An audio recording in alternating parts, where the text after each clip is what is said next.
54장 11절 말씀입니다.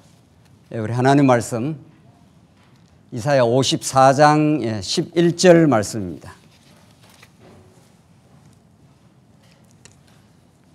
찾으신 줄 알고 봉독 드리겠습니다. 이사야 54장 11절 말씀입니다. 너 공고하며 광풍에 요동하여 안위를 받지 못한 자여, 보라 내가 화려한 채색으로 내 돌 사이에 더하며 청옥으로 내 기초를 쌓으며 홍보석으로 내 성벽을 지으며 성류석으로 내 성문을 만들고 내 지경을 다 보석으로 꾸밀 것이며, 내 모든 자녀는 여호와의 교훈을 받을 것이니 내 자녀에게는 큰 평안이 있을 것이며, 너는 공의로 쓸 것이며 학대가 내게서 멀어질 것인즉 내가 두려워하지 아니할 것이며 공포도 내게 가까이 하지 못할 것이라. 14절까지 봉독 드렸습니다. 우리는 지금 이사야 후반부에 나타난 40장에서 66장에 나타난 하나님께서 한번 언약대로 나라를 붕괴시키지만 하나님이 기적 같은 하나님의 능력으로 의의 신실함으로 그 나라를 회복시킨다 하는 메시지를 후반부 말씀을 이제 듣고 있습니다. 그 중에서 40장에서 오늘 55장까지 내용은 하나님께서 하나님의 언약의 섭리를 실현하시되 그 대행자로서 종을 통해서 하나님께서 역사를 하신다는 겁니다. 이사야 전반부는 왕들을 통해서 하나님께서 하나님의 뜻을 성취해 가신다면, 우리가 오늘 살펴나가는 이사야 후반부 중에 40장에서 55장까지는 종을 통해서, 특별히 우리 지난 시간 이사야 53장 내용에서 확인한 대로 고난의 종을 통해서 하나님께서는 대속 사건을 일으키시고, 그 대속을 통해서 하나님은 하나님의 나라를 시온을 회복시키시는 여호와 하나님의 영광을 하나님께서 드러내신다. 이것이 기본 골자입니다. 하나님께서 언약을 하신 그 언약의 내용이 이제 하나님이 경륜하시는 하나님 사랑, 이웃 사랑의 그 나라를 하나님께서 이루어 주신다는 뜻이고, 마이크 조금만 한번 올려보시죠. 마이크. 그것을 하나님의 은혜로만 이루어짐을 깨닫게 하기 위해서 이스라엘 백성들은 죄악 가운데 한번 가두어졌다가 하나님이 전적인 은혜로 그 백성들을 대속해내십니다. 대신 고난의 죽음을 치르시고 죄 없다 하시고 그들을 의롭다 하시는 의의 나라를, 하나님 나라를 하나님께서 이루어 가신다 하는 것이 이제 큰 골자인데, 오늘 본문은 이제 우리 지난 시간 이제 53장, 54장까지 드러난 그런 대속의 죽음을 통해서 이루시는 하나님 나라 가운데 오늘 11절, 오늘 본문 말씀은 11절로부터 이제 17절까지 나타나는 대로 대속으로 예루살렘 성이 회복되는 장면입니다. 그래서 그 예루살렘 성 시온의 회복은 하나님의 의로만 세워지는 나라다. 불의한 인생들의 노력으로 세워지는 나라가 아니라 하나님께서 언약으로 덧입혀 주시는 하나님의 의를 통해서 세워 가시는 나라다 하는 것이 오늘 본문에 나와 있습니다. 한번 보십시다. 11절 보시면은 너 공고하며 광풍에 요동하여 안위를 받지 못한 자여, 보라 내가 화려한 채색으로 내 돌 사이에 더하며 청옥으로 내 기초를 쌓으며, 이렇게 되어 있습니다. 11절 그 앞부분이 이스라엘 백성들이 바벨론에 의해서 70년 동안 짓밟히는 상황, 지금 후반부 말씀은 이제 바벨론 포로가 역사적 배경인 거죠. 70년에서 이제 하나님께서 돌아오게 하시겠다는 건데, 오늘 본문이 너 공고하며, 얼마나 70년 포로 가운데서 공고를 겪고 있고 광풍에 요동하여 안위를 받지 못한 자예요. 70년 동안 그들에게 위로가 없었습니다. 짓밟히고 고통받고 짐승 끌려가듯이 끌려가고 하는 그 그 고난의 시간들, 그걸 통해서 이스라엘 백성들의 과거에 그들의 죄악이 어떠했던가를 돌아보는 시간이고 그런 건데, 이제 안위를 받지 못한 자여 했지 않습니까? 바벨론에 짓밟혔던 너희 짓밟힐 것을 이제 예언하는 거죠. 그런데 보라, 내가 화려한 채석으로 내 돌 사이에 더하며 청옥으로 내 기초를 쌓으며 홍보석으로 내 성벽을 쌓으며, 그렇게 바벨론에 의해서 그 찬란했던 예루살렘 성이 완전히 초토화되지 않았습니까? 그 성들이 70년 만에 돌아와서 이런 놀라운 회복이 일어난다는 겁니다. 청옥으로 내 기초를 쌓으며, 12절 홍보석으로 내 성벽을 지으며 성류석으로 내 성문을 만들고 내 지경을 다 보석으로 꾸밀 것이며, 이렇게 되지 않습니까? 그러니까 그렇게 비참하게 무너졌던 예루살렘 성이 돌아와서 보석으로 다시 회복이 될 것이다. 보석으로 꾸며진다. 사도 바울이 질그릇 속에 우리에게 보화를 담겨두셨다 하지 않습니까? 우리는 질그릇같이 참으로 죄악되고 어리석은 존재였지만 하나님께서 우리 가운데 보화를 담겨주셨다. 보석을 담겨주셨다. 그렇게 말했는데, 이제 새하늘과 새 땅, 예수님이 최종적으로 오셔서 지으실 새하늘과 새 땅의 예루살렘 성도, 위로부터 내려오는 예루살렘 성도, 그 찬란한 그 보석으로 지어집니다. 그 보석이라는 건 불변한 하나님의 영원한 사랑, 그 영광, 이런 것들을 보석으로 이제 표현하고 있는 거죠. 이렇게 하나님께서 예루살렘을, 짓밟힌 예루살렘을 하나님께서 회복을 시켜 주시겠다는 거죠. 13절 내 모든 자녀는 여호와의 교훈을 받을 것이니 내 자녀에게는 큰 평안이 있을 것이며, 샬롬의 나라가, 이제 평강이, 짓밟히고 고통받는 시절이 끝나고 평강이 올 것이다. 14절 너는 공의로 설 것이며, 이 공의, 의라는 게 굉장히 중요한 겁니다. 하나님의 나라는 반드시 하나님이 주시는, 베풀어 주시는 언약에 근거한 의를 통해서 세워진다. 그죠? 이게 이제 불의한 모든 인생들에게 덧입혀 주시는 하나님의 의, 로마서가 그걸 말하고 있는 거죠. 그것이 하나님이 세워 가시는 나라이기 때문에 내 행위로 의를 세울 수가 없다는 거죠, 우리 인간이. 내 행위로 우리의 가정이, 우리의 교회가, 하나님 나라가 세워지면 그게 우리의 의의 행위, 자신의 의의 행위를 노래할 거 아닙니까? 하나님은 그렇게 안 하시는 거죠. 그러면 인간이 가장 불행해지는 거죠. 하나님이 창조하신 우리 인생은 하나님만을 노래하고 하나님의 의를 찬송하게 될 때 가장 행복한 하나님 나라가 이루어지는 것이기 때문에, 하나님께서 우리를 한번 불의한 가운데 가두셨다가 우리 안에 어떤 하나님 앞에 설 수 있는 의가 없음을 깨닫게 하신 다음에, 오늘 본문에 나오는 대로 너는 공의로 설 것이며, 이게 언약적 의입니다. 체다함, 우리 많이 강조해왔던 하나님의 언약에 근거해서만 이스라엘 백성이 의롭게 된다는 거죠. 그래서 예수님도 이 땅에 오셔서 그의 나라와 뭐를 구하라 합니까? 그 의만을 구하라. 예수님만을 구하라. 예수님이 통치하는 나라가 참된 나라다. 우리 인간이 도모해서 만들어내는 나라가, 그게 하나님이 거하실 수 없고 그게 참된 평안이 없다는 거죠. 그래서 14절 너는 공의로 설 것이며 학대가 내게서 멀어질 것인즉 내가 두려워하지 아니할 것이며 공포도 내게 가까이 하지 못할 것이라. 이렇게 해서 이제 대적들의 짓밟히던 대적들이 다 이제 물리치게 되는, 공포가 내게 가까이 못하는 거니까. 15절 보라 그들이 분쟁을 일으킬지라도 나로 말미암지 아니한 것이니 누구든지 너와 분쟁을 일으키는 자는 너로 말미암아 패망하리라. 이스라엘 백성들과 싸워서 못 이기게 된다. 하나님께서 맡겨놓으면 이스라엘 백성이 한번 대적에서 패망을 당하지만 하나님이 회복시키는 나라는 이제 하나님께서 지켜주신다. 16절 보라 숯불을 불어서 자기가 쓸만한 연장을 제조하는 장인도 내가 창조하였고 파괴하며 진멸하는 자도 내가 창조하였은즉, 그러니까 창조도 파괴도 하나님의 주권에 달렸다는 거죠. 무너뜨리고 세워가는 것도 하나님의 주권과 그 뜻에, 언약적 뜻에 달려있다.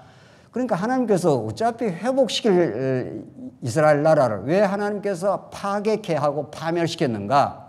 이게 하나님의 뜻을 우리가 깨달아가는 질문이 생기는 거죠. 하나님 어차피 세워주실 건데, 하나님께서 새하늘과 새 땅에서 우리를 반드시 영원히 그 나라를 통치하실 건데, 이 광야 같은 세월에서 무너지고 또 무너지고 이스라엘 백성들 바벨론의 그 말발굽에 의해서 그 가공할 만한 그 강력한 대적을 붙여가지고 완전히 그렇게 찬란하고 화려했던 예루살렘 성읍과 성전들이 초토화되는, 이것은 하나님이 그들을 미워해서도 아니고 하나님이 그들에게 능력이 얼마나 크신 것인가를, 그들의 죄악에도 불구하고 하나님의 의로 그들을 회복시키는, 그래서 하나님만을 찬양하게 만들어 가시려고 한번 무너뜨리기도 하시고, 오늘 본문에 나온 대로 연장을 제조하는 장인도 내가 창조하였고 파괴하며 진멸하는 자도 내가 창조하였다. 건설도 하고 하나님께서 진멸도 해 가시는 분이시다. 이게 이 땅에서 오르락내리락 하나님께서 세워주시기도 하고 무너뜨리기도 하시는 하나님의 전능하신 능력이다.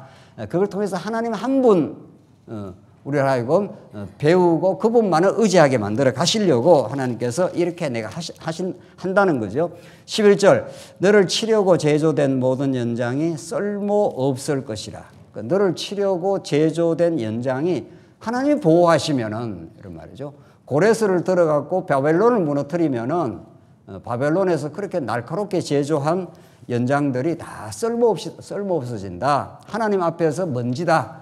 다 사라지는 것들이라는 거죠. 너를 대적하여 송사하는 모든 혀는 내게 정죄를 당하리니. 그러니까 이스라엘 백성을 대적하고 송사하고 너들 다 하나님 앞에 어리석은 존재들 아니냐. 너희들이 무슨 회복을 꿈꿀 수 있겠느냐라고 바벨론이 완전히 짓밟고 70년 동안 그들을 지배했던 그런 형국인 거죠. 그런 모든 혀가 너를 내게 정죄를 당하리니 이는 여호와의 종들의 기업이요 이는 그들이 내게서 얻은 공의니라. 이제 여호와의 종들이 나옵니다. 앞에서 53장에서 여호와의 종이 나왔고, 이게 이제 대속의 고난의 주입니다. 고난의 종입니다. 이 종이 이제 종들로 바뀌는 거죠. 그러니까 그 종들을 통해서 붙은 바 된 여호와의 종들이 나옵니다. 이게 이제 하나님 나라 백성들인 거죠. 사도 바울이 가장 즐겨 사용하는, 나는 예수 그리스도의 종 사도 바울은 이랬대. 종하는 그 둘로서 자기 주권도 자기의 생명도 재산도 없는 여호와 하나님만이, 그리스도만이 그의 주인이고 그리스도만이 모든 생명의 근원이시다 하는 그 고백이 우리가 예수 그리스도의 종, 이런 뜻입니다. 그분이 있게 한 자리, 그분이 고난받게 한 자리, 그분이 고난도 받게 하지만 하나님께서 회복도 시키는 그 주권이 그분이 그리스도에게만 있는, 이게 종의 자리인데, 오늘은 여호와의 종들의 기업이라 종을 통해서 종들이 나오는 거죠. 이는 그들이 내게서 얻은 공의니라, 여호와의 말씀이니라. 이렇게 해서 하나님께서 불의했던 우상을 섬기고 아수르를 의지했던 그 남쪽 유다의 끊임없는 그 죄악들, 그 죄악대로 말하면 영원히 멸망시켜버려야 마땅한, 그러나 하나님께서 고난의 종을 앞으로 보내주시고 그들을 대속의 죽음을 치러서 의롭다 해주겠다. 하나님의 언약적인 근거에서 하나님이 베풀어 주시는 의의 나라를 세워주시겠다, 이런 거죠. 그 앞에서 너를 대적하는 송사, 아무리 너희들을 대적하고 너희를 무너뜨리고 송사라는 건 죄인이라고 고소하는 거죠. 그들이 오히려 정죄를 당할 것이다. 이런 이사야 배경 속에서 사도 바울이 로마서에서 인간의 그 불의함을 얼마나 치열하게 드러냅니까? 죄인은 의인은 없나니 하나도 없도다. 그들은 열린 목구멍이 열린 무덤이다. 그 안에서 모든 저주와 악독이 나오고 피 흘리는데 발이 빠르고 수건수건하고 무정하며 배역하며 부모를 거역하며 그 많은 그 죄악의 현상들, 죄로부터 나오는 그 범죄 현상들을 사도 바울이 쭉 열거하다가도 너희들이 이러한 율법의 의로 의롭다함을 받지 못하지 않느냐. 율법 외에 하나님이 허락하신 의가 나타난다. 예수가 나타나면 너희들의 정죄받아 마땅한 너희들에게, 그래서 사단이 끊임없이 고소하고 정죄하고 대적하고 그러는 거죠. 너 그따위밖에 못 살잖아. 그런데 무슨 하나님의 백성이냐. 이렇게 끊임없이 죄악의 권세는 우리를 고소하는 거죠. 참소한다 그럽니다. 사단 권세가.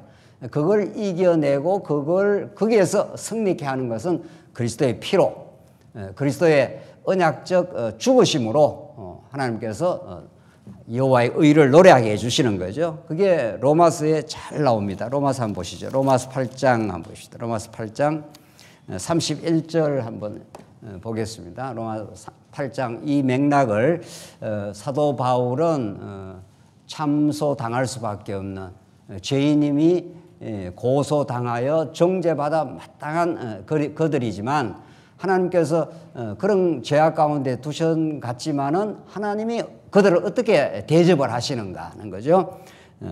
31절 그런즉 이 일에 대하여 우리가 무슨 말하리요? 만일 하나님이 우리를 위하시면 누가 우리를 대적하겠느냐?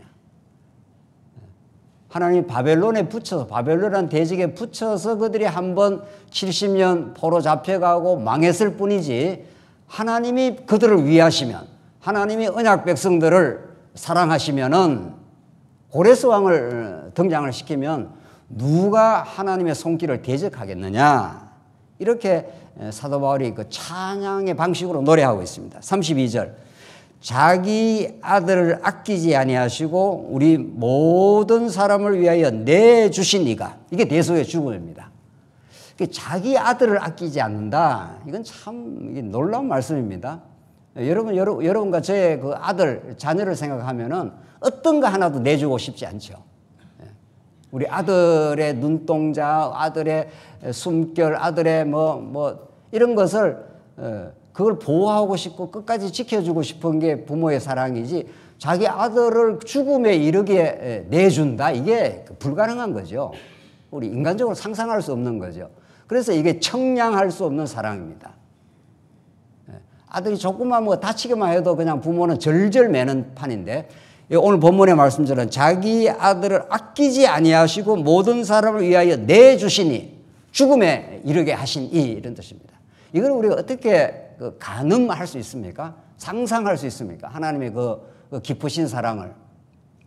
그게 하나님이 자기 사랑의 표현 방법이었는데 하나님 그렇게 하신다는 겁니다. 어찌 그 아들과 함께 모든 것을 우리에게 주시지 아니하겠느냐? 아들을 내줬는데 뭘 하나님께 안 주시겠냐? 뭘 아끼겠느냐? 이런 거죠. 이게 하나님이 우리를 사랑하시는 사랑의 방법이라는 겁니다. 청량할 수 없다는 겁니다. 우리가 하나님의 사랑을 좀 알았다 이렇게 말할 수 없다는 겁니다. 청량할 수 없는 은혜요 사랑이다. 이걸 성경은 이렇게 자기 아들을 아끼지 않고 주신 분이다. 이렇게 표현을 해내고 있습니다. 아들을 아끼지 않고 죽음의 자리, 십자가의 자리에 내주신 분인데 누가 그 아들을 믿는 하나님의 백성을 정죄하겠느냐 이런 표현이죠. 33절 누가 능히 하나님께서 택하신 자들을 고발하리요 의롭다 하신 이는 하나님이시니 그 아들을 죽음에 이르게 하여 죽음의 대가 지불을 해서 그러니까 쉽게 말해서 빚쟁이가 빚을 내놔라 하는 겁니다. 10억을 빚을 졌으면 빚쟁이가 엄청 와서 내놔라 하고 집을 다 전당 잡거나 이렇게 해서 갚지 못하면은 그 값을 치르도록 소송을 해서 그렇게 끝까지 한다는 거죠. 근데 그 빚을 그 어마어마한 빚 10억이 아니라 10억의 수천만 배가 더 되는 그 빚을 대신 갚아줬다 이런 뜻입니다. 그러니까 대신 갚아줬기 때문에 이제는 죄 없어 이렇게 하나님 해주신다는 겁니다. 그러니까 머리털보다 많은 죄악 가운데 잠시 우리를 가두어 두셨다가 그 죄가대로 자기 아들을 아끼지 않고 하나님께서 주신다 이런 거죠. 그러면 어떤 결과가 나오느냐 34절 누가 정죄하겠느냐 그 모든 빚을 다 청산해줘서 빚의 그 무거운 짐에서 건져내버렸다. 이걸 속량이라고 합니다. 노예의 값을 다 치러가지고 노예의 그 악한 주인으로부터 완전히 건져내버렸습니다. 누가 정죄하겠느냐? 죽으실 뿐 아니라 다시 살아나신 이는 그리스도시요 그는 하나님 우편에 계신 자요 우리를 위하여 간구하시느니라. 지금도 하늘 보좌에서 우리가 실수하고 우리가 어려움에 처했을 때 우리를 위해서 우리 영혼을 위해서 지키고 간구해 주시는 분이다. 하나님 이런 분이시라는 겁니다. 이사야 오늘 맥락이 지금 그런 말씀입니다. 너희들 바벨론에서 짓밟히지 않았는가? 그 앞에 그 54장 그 우리 읽은 데서 나오잖아요. 공고하고 광풍에 요동하여 안위 받지 못했듯 않았느냐? 그 바벨론이 쳐들어오는 게 광풍이나 마찬가지입니다. 미친 바람처럼 바벨론이 쳐들어와 가지고 완전히 그 찬란했던 다윗성, 솔로몬의 성전 이게 시드기야 눈앞에서 다 불타고 무너져 나갔습니다. 그때 하나님 정말 살아계시느냐 이렇게 남쪽 유다 백성들이 그 신학적 고민에 빠진 거죠. 하나님 정말 우리를 사랑하시느냐. 70년 동안 끌려갔을 때 이 나라가 다시 회복될 수 있을 것인가. 이런 여정들이 우리 언약 백성들에게 늘 있는 거죠. 뭐 늘은 아니지만은 상시로 있는 거죠. 하나님 왜 이렇게 우리에게 원치 않는 좌절과 시련의 시간이 있습니까? 이런 거죠. 그게 시차를 나누어서 등장합니다. 우리 A라는 성도에게는 지금 나타나고 B라는 성도에게 1년 후에 나타나고 C라는 성도에게는 5년 후에 그런 일이 등장하는 거죠. 하나님 왜 이렇게 하십니까? 왜 이렇게 우리 언약 백성들을 사랑하시는 게 분명한데 광풍에 요동하여 안위를 받지 못한, 위로를 받지 못한다는 거죠. 그 70년 동안이 그랬습니다.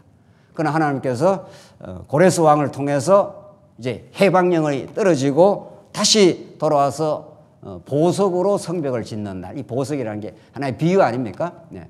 보석같이 아름다운 진리로 우리에게는 예수 그리스도의 의를 덧입어서 그리스도의 의로 세워지는 나라. 그게 여러분과 제가 예수 믿는 하나님의 나라요. 오늘 본문의 말씀이 가르치는 대로 누가 우리를 대적하겠는가? 이제는 바벨론이 우리를 대적 못한다. 하나님께서 붙여놨기 때문에 한번 고난과 진멸의 시간이 있었지. 하나님이 우리를 위하시면 이런 거죠. 이게 우리가 예수 믿는 우리들의 강력한 신앙 고백입니다. 하나님이 우리를 위하시면 누가 우리를 대적하고 하나님이 우리를 위하시면 누가 우리를 송사하겠느냐. 그죠? 하나님이 죄 없다 해줬다는 거예요. 그것이 우리가 오늘을 살아가는 힘이 되는 거죠. 우리의 행위로 우리의 노력으로 우리 자신을 세우려고 할 때 얼마나 우리가 실패한다는 걸 느낍니까? 우리 사사기를 지금 공부합니다만은 이스라엘 백성들의 자기 행위로 자기 나라를 세우려 할 때 얼마나 또 실패하고 또 실패할 수밖에 없지만 하나님은 언약적 의로 우리를 세워주시면 오늘 본문에 나오는 대로 오늘 54장 그 마지막에 그렇게 되어 있지 않습니까? 여호와의 종들의 기업이요. 기업이라는 게 세우는 하나님의 나라의 상속의 모습이니까 이는 그들이 내게서 얻은 공의니라.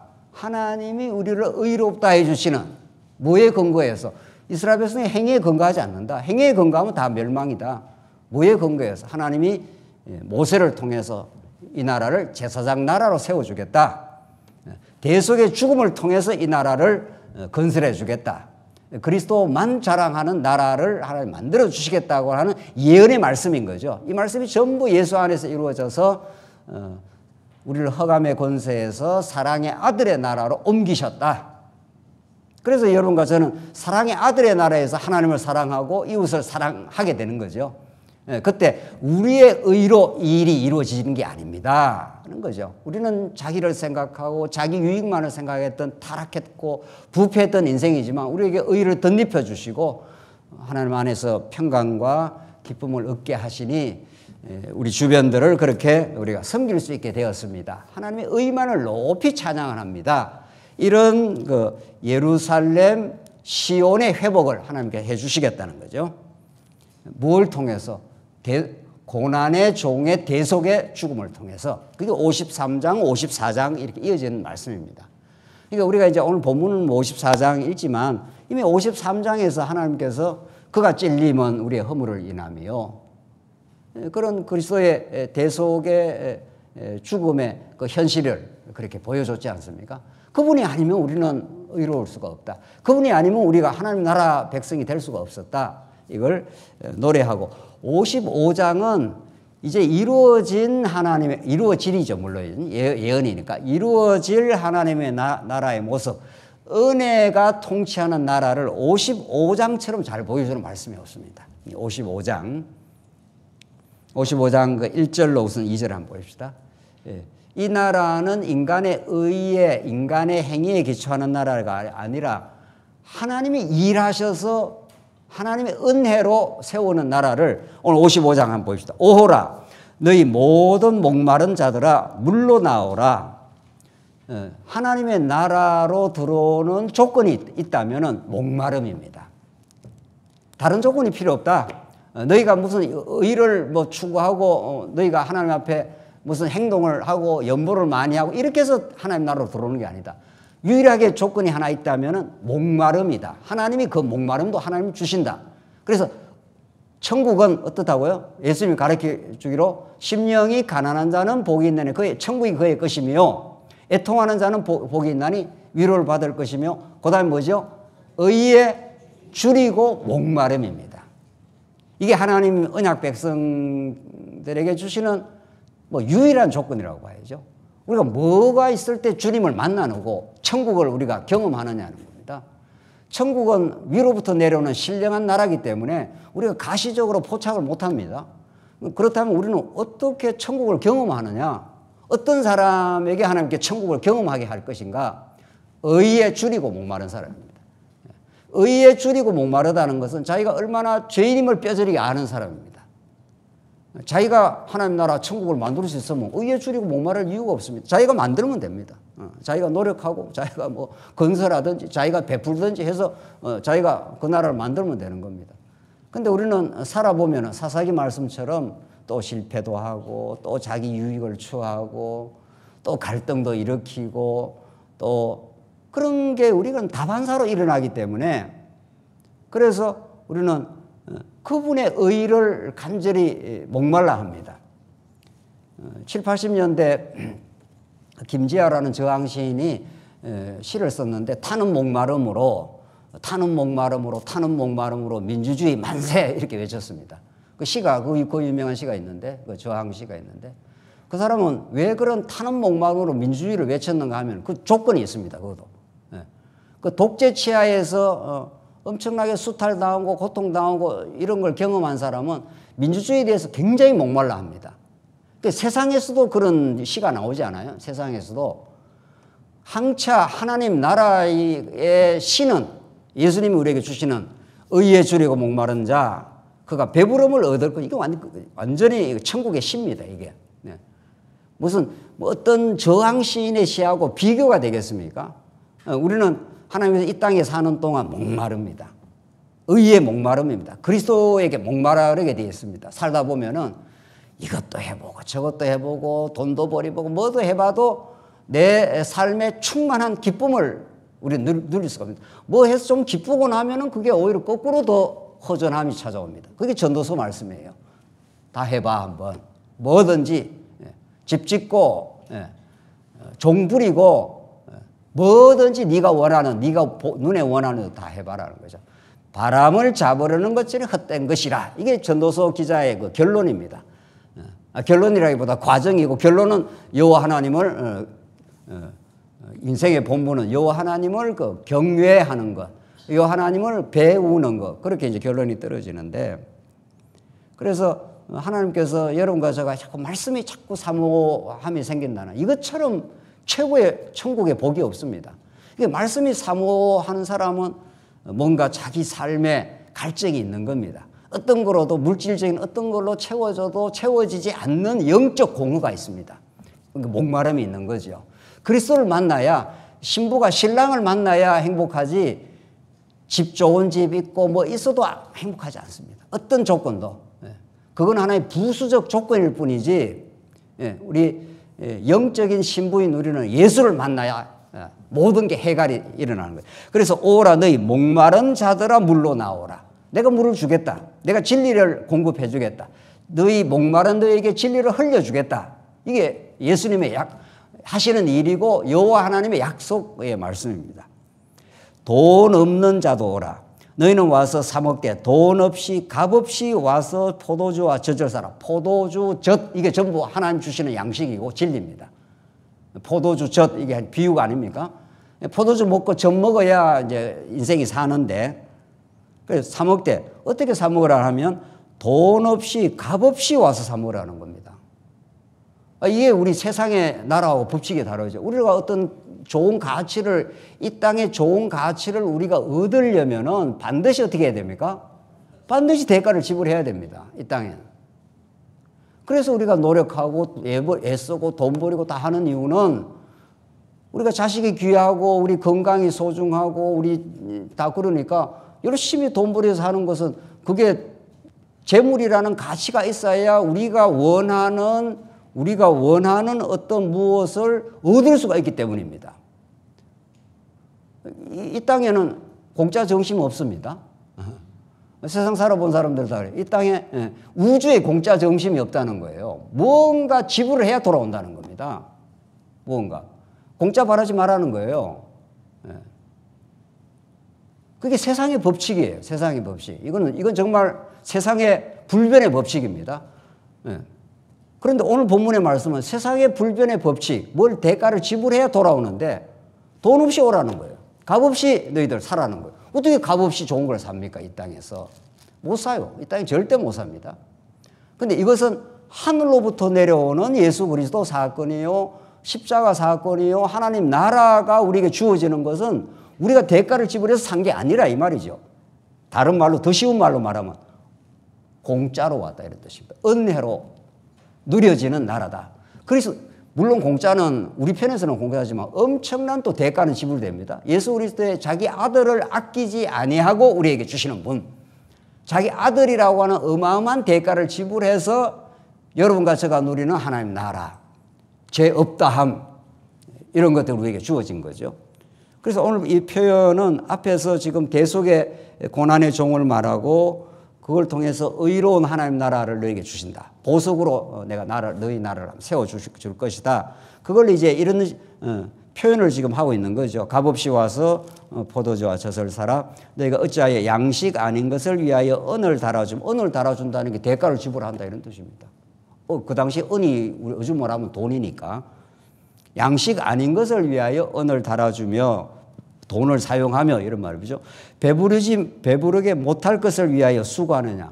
그 세상 것은 아무리 해도 진짜 배가 안 부르다는 겁니다. 의에 줄이고 목마르는 자는 뭐라고 그랬습니까? 배부름을 얻을 거죠. 진짜 충만한.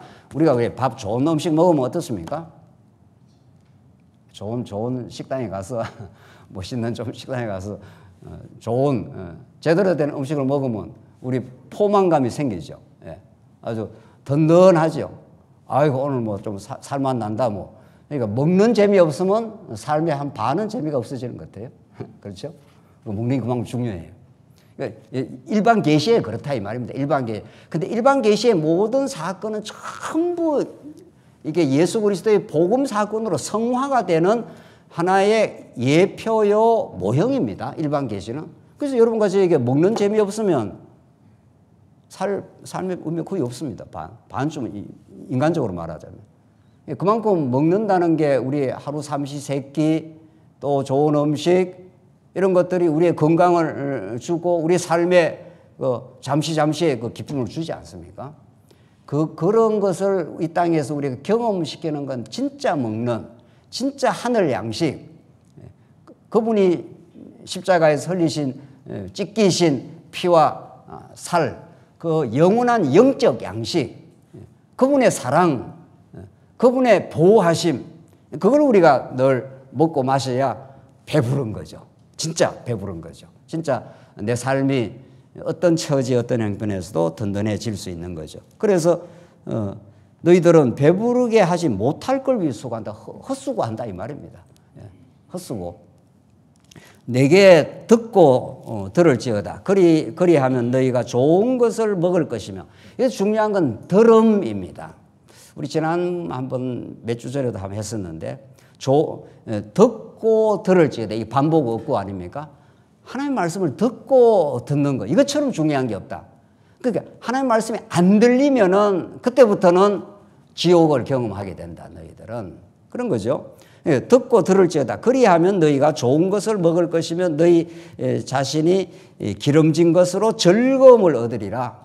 그러니까 하나님이 우리에게 주시는 나라는 값없이 주는 나라다. 우리가 대가를 지불하고 우리가 노력해서 우리가 확보하고 얻는 나라가 아니라 이런 말이죠.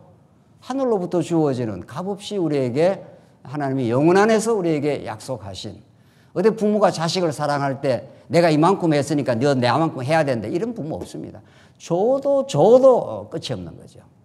더 못 줘서 안달인 거죠. 이게 하나님의 심정을 반영을 하고 있다는 거죠. 하나님은 그런 분입니다. 하나님은 우리에게 무슨 내가 이렇게 줬으니까 너 이렇게 해야 돼 이렇게 요구하지 않는다는 겁니다.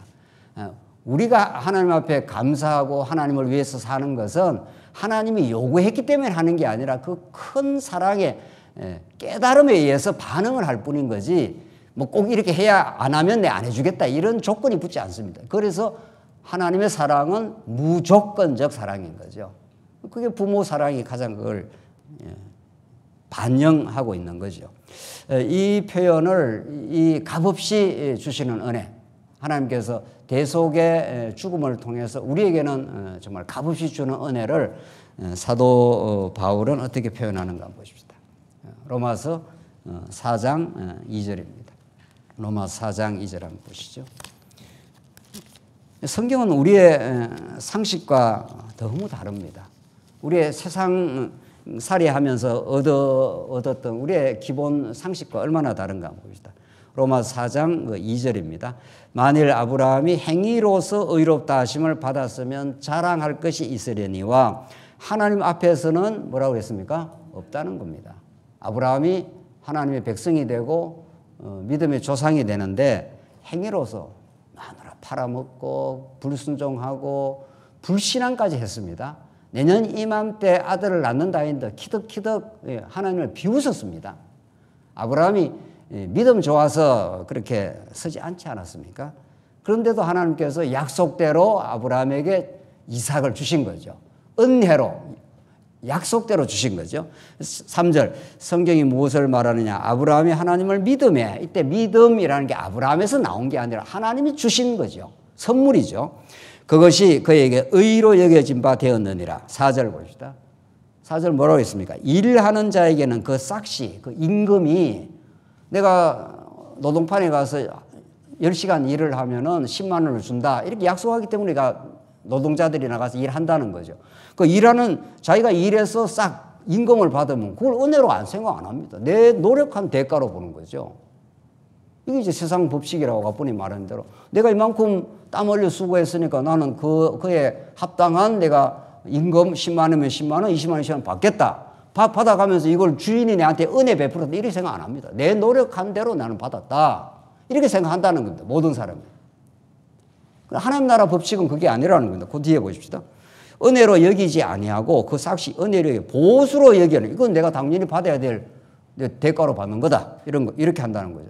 그러니까 그 사람은 그 주인한테 감사 안 합니다. 내가 내 할 바 하고 내가 받아간다 이렇게 생각한다는 거예요. 너나 내나 내하고 똑같은 사람이다. 하나님 앞에서는 그렇지 않다는 겁니다.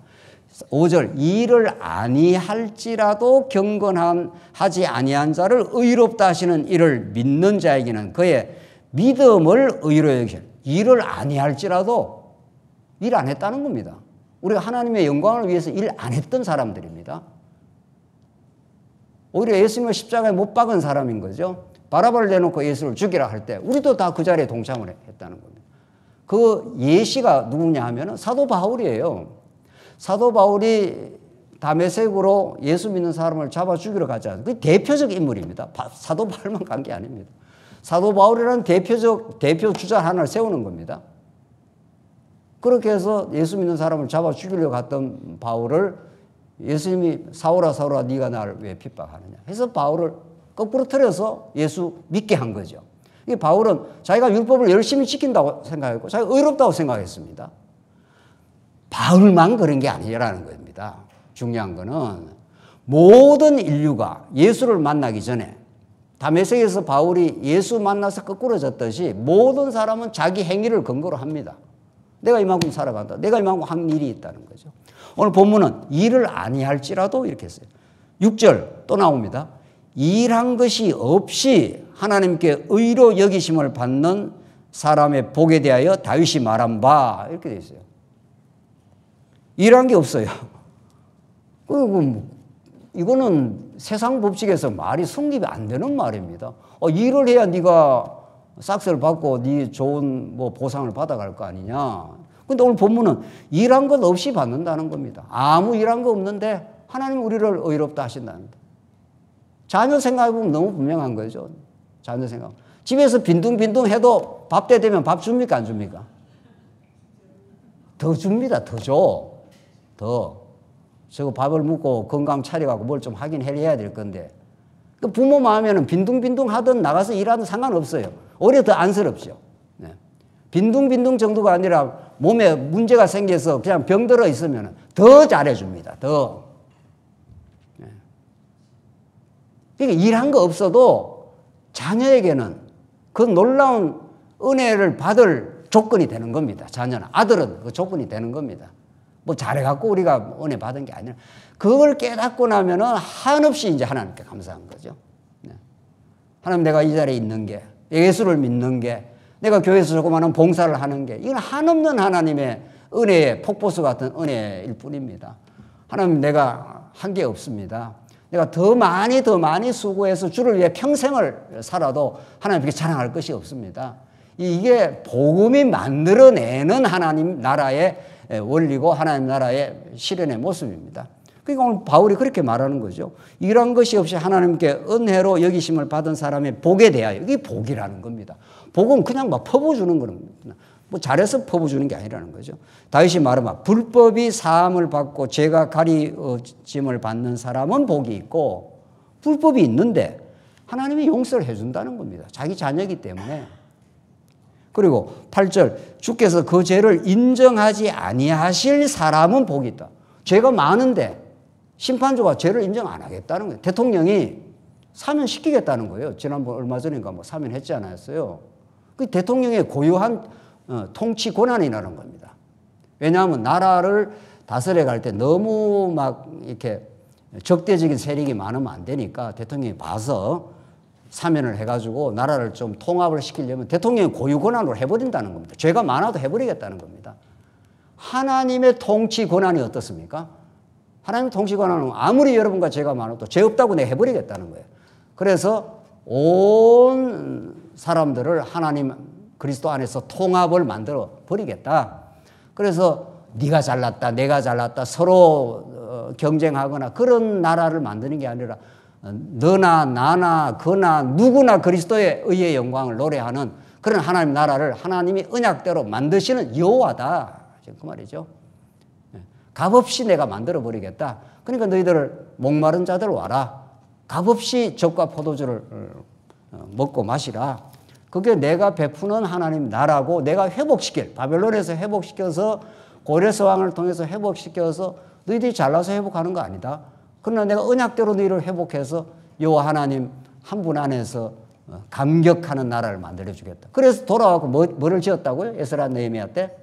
성전 짓지 않습니까? 성전 짓고 펑펑 울고 감사하고 하나님의 은혜로 돌아왔습니다. 이거죠. 그 은혜의 나라를 55장에서 그렇게 지금 표현하면서 이제 마지막 단락이 3절에 너희는 귀를 기울이고, 이게 참 중요한데, 내게로 와서 들으라. 이게 포인트예요. 사실은 듣는 은혜가 있습니다. 예. 그걸 전에도 한 말씀드렸지만 사도 바울이 믿음으로 순종케 한다 할 때 순종이라는 게 휘파코스라는 건데 그게 밑에서 듣는다 이런 뜻입니다. 순종이라는 게 뭐 행동을 1차로 하는 게 순종이 아닙니다. 그러니까 자식이 언제 제일 귀엽습니까? 아버지가 뭐라고 말하면 예하고 그렇잖아요. 예하고 그 부모 말을 잘 듣는 사람, 그건 틀림없이 뭐 학교 생활도 잘하고 할 거예요. 근데 부모 말을 안 들어버리면 지 고집대로 살아버리는 거 아니겠어요? 하나님은 여러분과 저에게 듣는 귀를 주시겠다 합니다. 듣는 귀를 주려고 성령을 보내시는 거거든요. 오늘 말씀이 들리는 건 이건 뭐 기가 막힌 하나님의 역사죠. 내게로 나와 들으라. 그리하면 너희 영혼이 살리라. 들으면 산다는 거예요. 말씀이 들리면 산다는 겁니다. 이게. 내가 너희를 위하여 영원한 언약을 맺으리니 곧 다윗에게 허락한 확실한 뭐라고 했습니까? 은혜니라. 이게 다윗 언약을 통해서 하나님이 확실한 은혜를 드러내겠다. 이런 거죠. 그래서 이 다윗 언약의 그 중요성이 이루 말할 수가 없습니다. 하나님은 이제 구약 이제 그리스도를 향해 가는데 다윗 언약이 있고 그 전에 이제 모세 언약이 있고 그 전에 이제 아브라함 언약이 있습니다. 기본 근간은 이제 아브라함 언약과 모세 언약 아닙니까? 하나님께서 나라를 내가 건설해 주는 여호와다. 나는 살아 있는 여호와 하나님이기 때문에 내가 이 나라를 건설하겠다. 어떻게? 율법이라는 방법을 통해서 내가 나라를 건설해 주겠다. 하나님을 사랑하고 율법을 압축을 하면 하나님의 사랑과 이웃 사랑하는 게 율법이니까. 율법 그 많은 율법들을 압축해 버리면은 그래서 내가 하나님만 사랑하고 너희들이 이웃을 서로 사랑하는 그런 정의가 넘치는 사랑이 넘치는 나라를 내가 건설해 주겠다 이거. 실제로 건설해 줬습니다. 이스라엘 백성들이 끊임없이 400년 종살이하고 건져내었고 들어가서 땅을 건설해 줬지만은 사사기에서 반역하고 또 반역을 했습니다. 끊임없이 반역했습니다. 그래도 내가 아브라함과 모세에게 허락한 다윗 왕국을 하나님 건설해 줬습니다. 그리고 하나님이 다윗에게 다윗 언약을 통해서 이 나라가 영원히 견고하게 해주겠다. 이 나라가 강건하게 만들어 주겠다. 영원히 해주겠다는 거예요. 그런데 영원히는 됐습니까? 안 됐습니까? 영원히는 안 돼.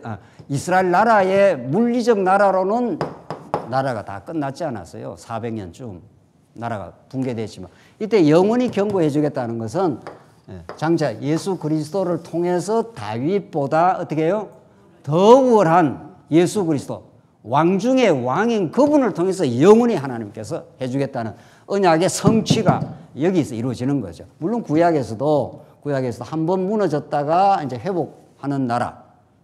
내가 다윗 언약 한번 읽겠습니다. 읽고 첫 시간 정리하죠. 다윗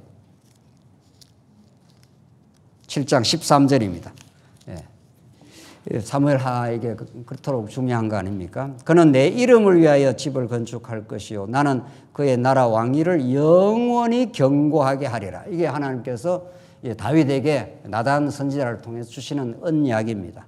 내 이름을 통해서 네가 성전 지으려 하는데 기특하긴 하지만 너가 성전 지으면 안 돼. 내가 네 아들을 통해서 성전을 짓게 하겠어.